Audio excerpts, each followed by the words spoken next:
It was Agatha all the time. Yeah, they starting to make little bops on WandaVision now. Okay, okay.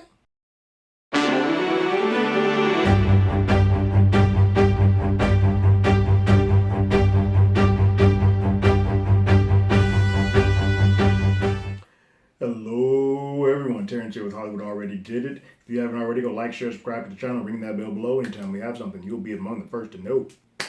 Episode 7 of WandaVision is called Breaking the Fourth Wall, and it is jam-packed with a lot of Easter eggs. It's interesting. The reaction to this from a lot of people have been that this isn't as good as some of the last two episodes. I beg to differ. I think what's happening for a lot of people, this is why I don't do that here too much. A lot of people are making these theories and like, oh, this, and I want to see this, and what I want to see that. And they get their hopes so high and their anticipation so high that when the show does what it's going to do, regardless, they're disappointed. Instead of just letting the show be and just enjoying the ride that you're going on, they're kind of like, oh, well, I didn't get this, and I didn't see Reed Richards, and I didn't see this and that. After all that, this show was freaking amazing, and it's mind blowing what it's doing. So, Breaking the Fourth Wall, sitcom wise, is chosen to sort of mirror the half of The Office, half Modern Family, which is those mockumentary style where we're digesting and having a self therapy session with the camera. It's sort of the comedy style of a lot of the 2000 shows. So the theme song is Office, and most of the set and what they're doing with the show, for a little bit of comedy that we do get here, is all done via Modern Family. Again, though, if you've done these with me before, we'll talk all about the sitcom stuff on our podcast, which will have guest host Jamie Jarrett on. The episode. Let's get into some of this shit. So, a bit of a spoiler. I sort of gave it away at the beginning with that little ditty that they gave us. But we get the reveal of who the big bad is for this season. And so, they have done a good job. It's something that everyone sort of had an idea. Most people knew. And they sort of tried to misdirect us a little bit with the last episode with Vision touching Agnes's temples and sort of her playing along that now that we know that. And I mentioned that on the last episode recap, that I don't necessarily think that Agnes was no longer in play as being the big bad Agatha Harkness, which we get revealed in this episode. And what's funny is that even though we sort of knew that and we were playing with it, we were all well aware, it plays off so well. Having the monster style theme song that Catherine Hahn gets to actually sing on, which she just nails it, that I know everyone has been humming and singing this entire weekend. You can see it, it's trending on Twitter like Agatha all the time used to be a Spotify jam. You got one. But what the reveal and how she's always been around, she's been in everything she's doing, she's been sort of playing this puppeteer with Wanda has been cool. But Catherine's just mannerisms of switching from someone who is so funny to something so devious like that it's fun to watch. It's breathtaking. She just kills it. We get to see her sort of be protective of Wanda to a bit, so she's like not letting people break the hold that she has on her because she wants to keep whatever this is going. But it's clear that what's happened, even I don't know if it's the extending of the hex or whatever's going on, but Wanda's having a hard time sort of keeping all of her power and keeping these spinning plates all going at the same time. We sort of lose track of where Wanda's kids are for a bit. We still have powers being used, and one of the big things that was good about this episode is when the kids can hear all the thoughts and his head is banging, but when he's around Agatha, he can't. And this was before we get the reveal, but he can't hear what Agnes is thinking, which is he loves. It makes him comfortable, but it makes us, the audience, like, wait a minute, wait a damn minute. I think what's cool is that we get to play and sort of have a reveal for Wanda of what's happening. So we as the audience sort of get the reveal through that and her going into the lair and seeing all the stuff that's happening.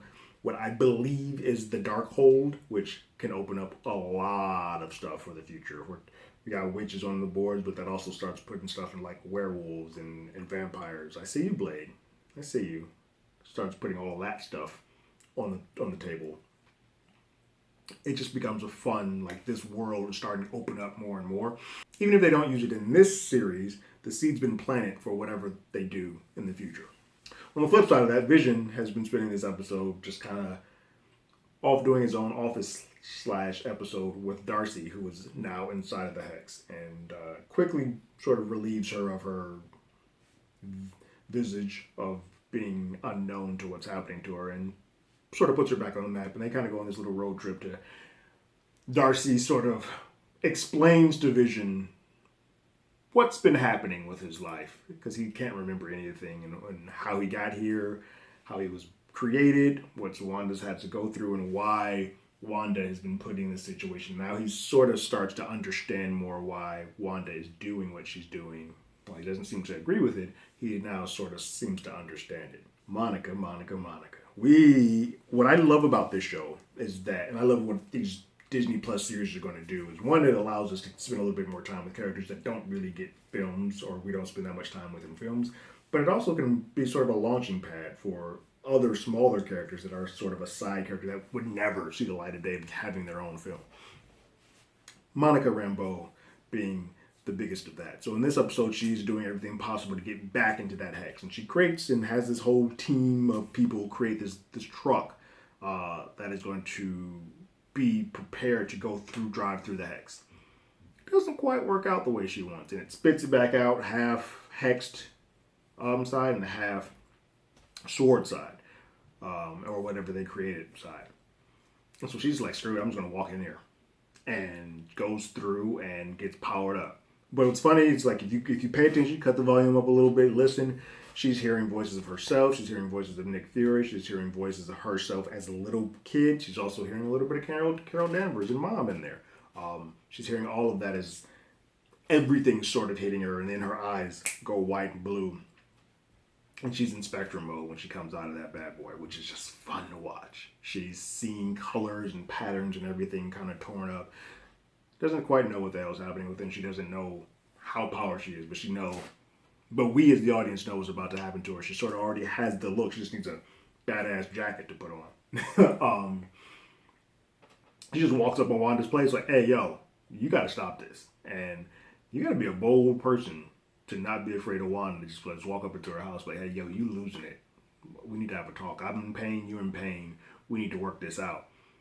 And that's when Agatha comes in. It's like, nah, you step out. I got this from here. Which is a little tit for tat. And you can clearly see at the end of this, Monica goes to follow them into their place to see what the hell's happening. And if you folks stuck around for the little post-credit sequence, which is the first time they were getting that for this episode, which is fun, because maybe they were holding it to 2000s when that actually started to actually take place.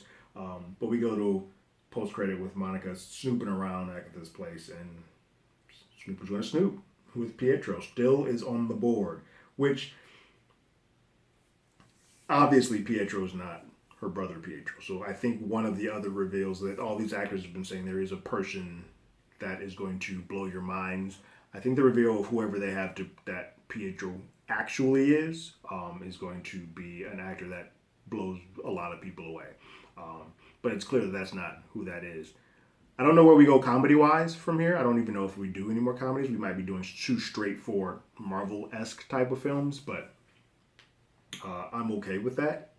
I think the next episode is going to probably be a lot of backstory into how Agatha got put into place. And then the final episode is probably just going to be obviously the culmination of fight sequence, all of that stuff. But we're definitely going to get an episode, I think, to sort of, this is what Agatha is doing, this is how she got here. Probably even how Wanda got Vision's body off of there and put here, and then subsequently started this. I think that is going to be a big trope of a lot of sitcoms, flashback episodes, sort of a recap episode of all the things that happened, but a recap for us, because we actually don't know, which I'm pretty interested in seeing.